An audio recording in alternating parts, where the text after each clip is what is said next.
to fix Hawala payment/transfer failed error.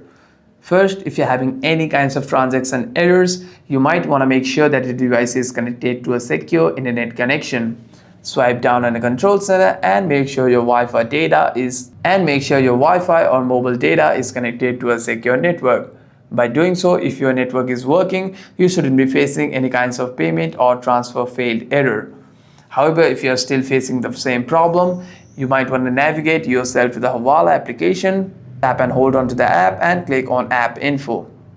After that, you want to tap on Storage and Cache, and here you'll see two options called Clear Cache and Clear Storage.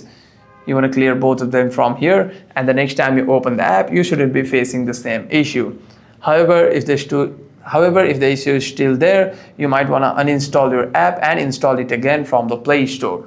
Hope this video was helpful, and if you have any further questions, make sure to leave a comment down below.